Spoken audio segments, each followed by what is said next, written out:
I never thought I'd be the one to ruin my sister's wedding, but then again, I never thought she'd try to erase me from it either.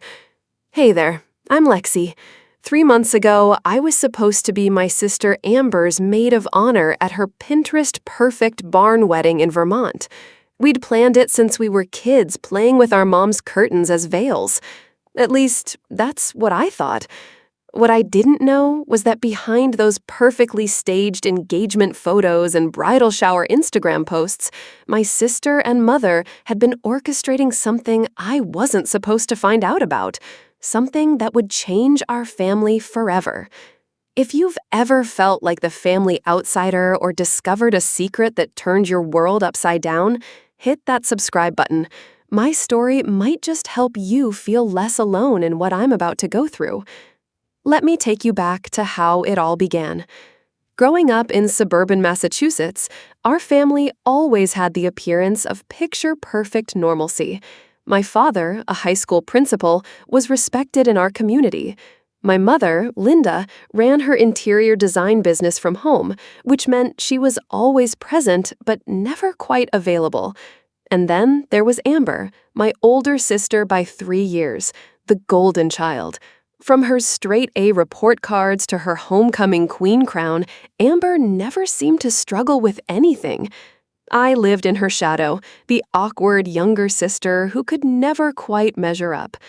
My earliest memory of feeling humiliated because of Amber was during my 8th birthday party.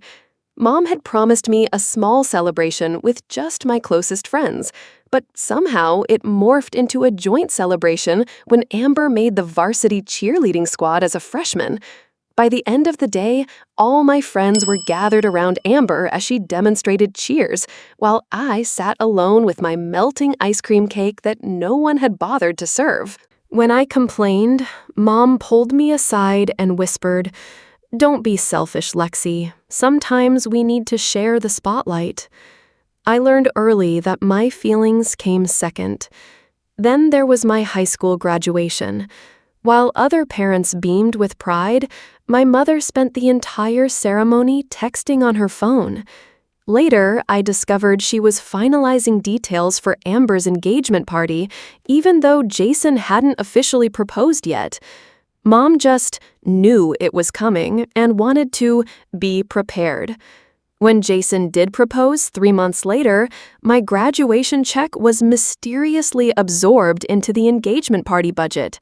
Despite all this, I desperately wanted to believe I mattered to them. When Amber asked me to be her maid of honor, I was ecstatic. Finally, I thought, a chance to be important in our family story. I threw myself into the role with everything I had. I organized a beautiful bachelorette weekend in Nashville, handled vendor negotiations when Amber got overwhelmed, and even hand-calligraphed all 175 invitation envelopes because Amber loved my handwriting. The piece de resistance was my wedding gift. I'd been saving for 2 years to pay for their honeymoon in Maui. It was extravagant, especially on my teacher's salary, but I wanted to make a grand gesture to show my love and support. What I didn't know was that while I was pouring my heart into these preparations, my mother and sister were keeping a secret from me, a secret I discovered quite by accident 3 weeks before the wedding. I was dropping off some decorations at my parents' house when I overheard my mother on the phone in her office. The door was slightly ajar, and her words stopped me cold. "No, we haven't told Lexi yet. You know how emotional she gets. Yes, we'll tell her after the wedding. I know it's been 5 years, but Richard doesn't want to upset the girls before Amber's big day." The DNA test is conclusive, though. There's no doubt. DNA test? Richard? Not Dad? I stood there, frozen, as my mother's words rearranged my entire existence. The grand gesture I'd been planning, the honeymoon gift that had emptied my savings account, suddenly felt like a pathetic attempt to buy the love of a family that wasn't even mine. The 3 weeks leading up to Amber's wedding were a blur of pretending.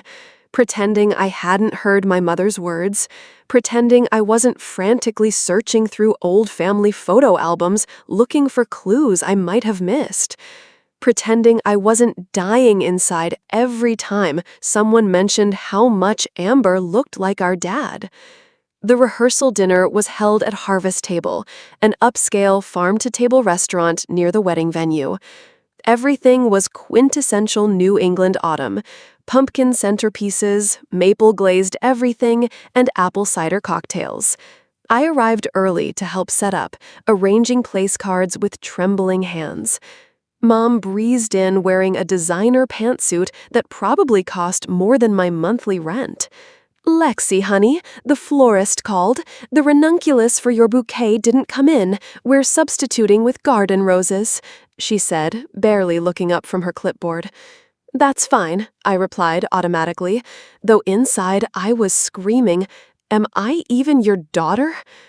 Amber arrived with Jason, radiant in a white cocktail dress. She air-kissed me, careful not to smudge her makeup. "You look tired, Lex. Did you pick up the welcome bags for the hotel?" I nodded, swallowing the urge to ask her if she knew, if she'd always known that we weren't full sisters, if that's why she'd always treated me like an accessory rather than family. During dinner, I sat at the head table next to Amber, pushing food around my plate while laughter and conversation swirled around me. Jason's father stood to give a toast, raising his glass to the joining of two wonderful families. I downed my wine in one gulp. Then came the slideshow, a montage of family photos set to sappy music. There was baby Amber in Dad's arms, 6-year-old Amber blowing out birthday candles with Mom and Dad beaming behind her. A gap of several years. Then, suddenly, there I was, already about 3, standing awkwardly at the edge of a family portrait, looking like I'd been added as an afterthought. "And here's when little Lexi joined our family," the narrator's voice said cheerfully. Not when Lexi was born, but when Lexi joined our family. Had it been there all along, this careful phrasing? Had everyone known except me? After dinner, Amber pulled me aside. "Mom says you've been acting weird. Is something wrong?" Here was my chance. I could confront her, demand the truth. Instead, I smiled tightly and said, "Just nervous about my speech." "About that," Amber said, examining her manicure, "we're running behind schedule, so we might need to cut some things tomorrow. Jason's college roommate really wants to say something, and Dad's speech will probably run long." "You're cutting my speech?" My voice cracked. I'd spent weeks writing it, practicing it, making sure it was the perfect balance of funny, touching, and brief. "Don't be dramatic, Lexi. It's not personal. It's just time management." But it was personal. It had always been personal. That night, back at my hotel room, I discovered another bombshell. While searching frantically through my email for a copy of my birth certificate I'd scanned years ago, I found an old email thread that had been automatically archived. It was between my mother and someone named Catherine Brenner. Emails from 5 years ago discussing the arrangement and financial terms and keeping Lexi's best interests at heart. There was talk of college tuition and health insurance. It read like a contract about me. With shaking hands, I Googled Catherine Brenner, Massachusetts. The first result was an obituary from last month. Catherine Brenner, beloved kindergarten teacher, passed away after a long battle with cancer, survived by no immediate family. The pieces clicked together with sickening clarity. Catherine wasn't just some random name. She was my mother, my real mother, and she had died without me ever knowing her. As dawn broke on Amber's wedding day, I made a decision. I wasn't going to be erased anymore, not from speeches, not from family photos, and not from the truth. Amber's wedding day dawned picture perfect, Clear blue October sky, trees ablaze with fall colors, temperature just cool enough for the faux fur wraps Mom had insisted we all wear for photos. The historic barn venue was transformed with white roses, eucalyptus, and twinkling lights. It was exactly as Amber had envisioned it, rustic elegance with a $50,000 price tag. I went through the motions robotically. Hair, makeup, the champagne toast in the bridal suite, the photographer directing us into posed candids. Lexi, lean in closer to your sister. Pretend you're telling her a secret. If only he knew. Throughout the morning, Mom kept giving me worried glances. Are you feeling all right? You look flushed. Not concerned about my well-being, just concerned I might ruin her perfectly orchestrated day. The ceremony was set to begin at 4 p.m. At 3:30, as we lined up in the antechamber of the barn, I pulled my phone from my hidden dress pocket and sent a text to the number I'd found in Catherine Brenner's obituary contact information. This is Lexi. I know everything. Within seconds, my phone buzzed with a reply. I've been waiting for this day for 23 years. What do you want to know? It was from someone named Michael Brenner. According to the obituary, Catherine's brother, my uncle. Just then, the wedding coordinator appeared. 5 minutes, ladies. Lexi, you're up first. I took my position at the entrance to the barn, clutching my bouquet so tightly my knuckles turned white. Music swelled. Guests turned in their seats to watch the procession begin, and I walked, one foot in front of the other, down the aisle sprinkled with rose petals, past smiling faces I barely recognized, toward the altar where Jason and his groomsmen waited. When I reached the front, I was supposed to turn left. Instead, I walked straight to the microphone stand where the officiant would soon stand. "Excuse me?" I said, my voice echoing through the barn. "Before we continue, there's something everyone should know." The music screeched to a halt. Murmurs rippled through the crowd. From the entrance, I could see my mother's face contort with horror. For those who don't know me, I'm Lexi, supposedly the sister of the bride.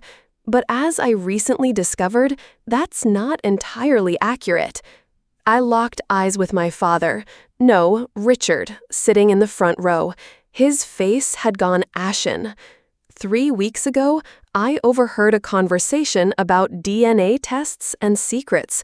Last night, I found emails to a woman named Catherine Brenner, my real mother, who died last month without me ever having the chance to meet her. Gasps echoed through the barn. Someone dropped a glass. I was brought into this family as what? A replacement daughter? A charity case? For 23 years, I've tried to earn my place in this family, never understanding why I always felt like an outsider. And now, I know why. I turned directly to my mother, who was now pushing through guests to reach me. "You let me believe I was your daughter. You let me plan this wedding, spend my savings on Amber's honeymoon, exhaust myself trying to make everything perfect, all while knowing you were lying to me." Mom reached the front, her voice a desperate hiss. "Lexi, stop this right now."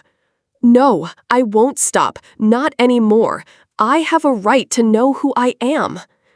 The barn had fallen completely silent. Amber appeared at the entrance, her white dress glowing in the afternoon light, her face a mask of fury. "You always were selfish," she spat. "You couldn't let me have one day, could you?" That's when I realized. She'd known. My sister had known all along. I placed the microphone back on the stand, my hands strangely steady now. "I wish you and Jason happiness, Amber. I really do. But I can't stand here and pretend anymore. You don't need me to complete your perfect family portrait." I walked back down the aisle, past the shocked faces and whispered conversations, out into the crisp autumn air. Behind me, I could hear my mother's voice rising, trying to salvage the situation. A misunderstanding, emotional problems. Please, everyone take your seats. But some truths can't be explained away. Some betrayals cut too deep for damage control. As I reached my car, I heard footsteps behind me. I turned, expecting my mother, but instead found Richard, the man I'd called Dad my entire life. "Lexi," he said, his voice breaking, "please, let me explain." But I just shook my head, got into my car, and drove away from the perfect barn wedding and the family that had never really been mine. The aftermath of what the family now refers to as the wedding incident was both exactly what you'd expect and nothing like I imagined. My phone exploded with texts and calls, some from distant relatives suddenly interested in family drama, others from Amber's friends calling me every name in the book. My mother left 17 voicemails, each more desperate than the last, evolving from rage, "How dare you?" to bargaining, "We can talk about this," to a strange, defeated acceptance, "Call when you're ready." I checked into a Holiday Inn 30 miles away and stayed there for 3 days, barely leaving my room. The only person I communicated with was Michael Brenner, Catherine's brother, my uncle, who became my lifeline to the truth. We met at a Denny's off I-90. Michael was in his 50s, with kind eyes that reminded me of my own reflection. He brought a shoebox full of photos, letters, and a small blue baby journal. "She wanted to tell you," he said, sliding the box across the table. "Every year on your birthday, she'd say, 'Maybe this year,' but the agreement, as it turned out, was more complicated than I'd imagined. Catherine hadn't given me up because she didn't want me. She'd been my kindergarten teacher. My biological father was married to someone else. When the pregnancy became impossible to hide, she lost her job at the private school where she taught. That's when Linda and Richard stepped in. They'd been trying for a second child with no success. Linda, ever the social climber, couldn't bear the thought of having only one child. It wouldn't look right in the Christmas cards. Through mutual friends, they heard about Catherine's situation and proposed a private adoption. "Your mother was diagnosed with stage 2 breast cancer when you were 2, Michael explained. "She thought she was going to die then. She wanted you to have stability, a 2-parent home. The Millers offered financial security, social standing, things Catherine couldn't provide as a single mother fighting cancer." "But she survived," I whispered. "She went into remission for nearly 20 years, started teaching again at public schools, watched you from a distance." Linda allowed her updates. School photos, report cards. It was part of their arrangement. I opened the baby journal with trembling hands. There, in delicate handwriting, were notes about my first smile, my favorite songs, the way I would only fall asleep if Catherine hummed Blackbird by the Beatles. Why didn't she come find me when I was older, when I could understand? Michael's expression darkened. She tried 5 years ago. That's when she learned her cancer had returned. She wanted you to know the truth before she couldn't tell you herself. The Millers threatened legal action, something about breach of contract. They convinced her it would only hurt you to learn everything so suddenly. 5 years ago, I'd been in college, old enough to handle the truth, old enough to have known my birth mother before cancer took her away forever. I spent the next few weeks in a daze, staying at Michael's guest room, poring over Catherine's journals and photos.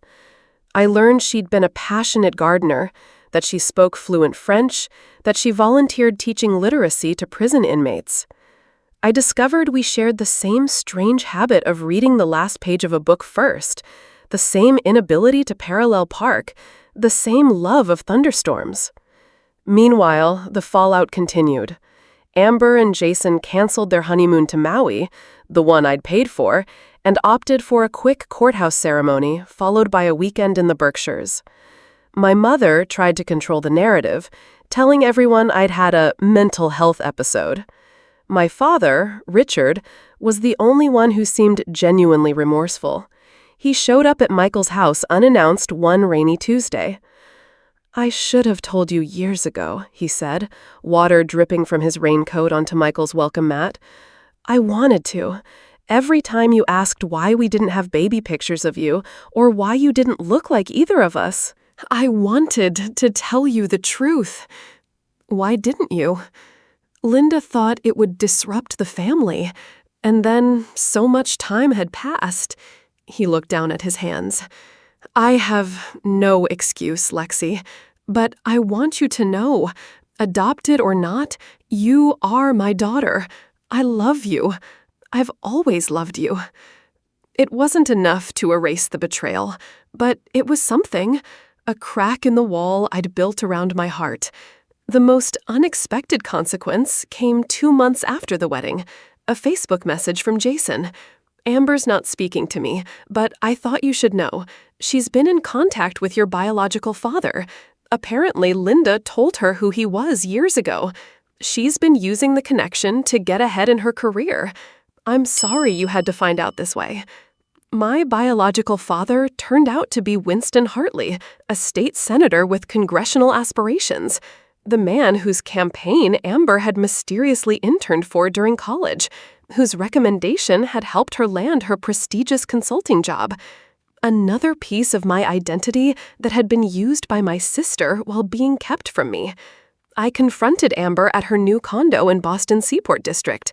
The argument was ugly, years of resentment erupting like a volcano. But in its aftermath came an unexpected honesty. "I was always jealous of you," she admitted, mascara streaking down her face.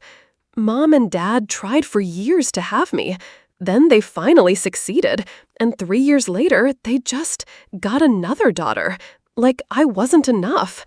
And you were always so effortlessly good at everything creative, art, music, writing, things Mom valued.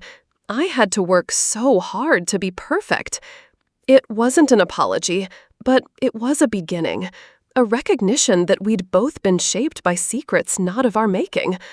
As for the grand gesture, my honeymoon gift, Amber eventually refunded part of the money. I used it to visit France the following summer, retracing a trip Catherine had taken in her 20s, guided by her travel journal. In a small cafe in Paris, I raised a glass of wine to the mother I never knew but was finally getting to meet through her words. 6 months after the wedding incident, I received an unexpected package.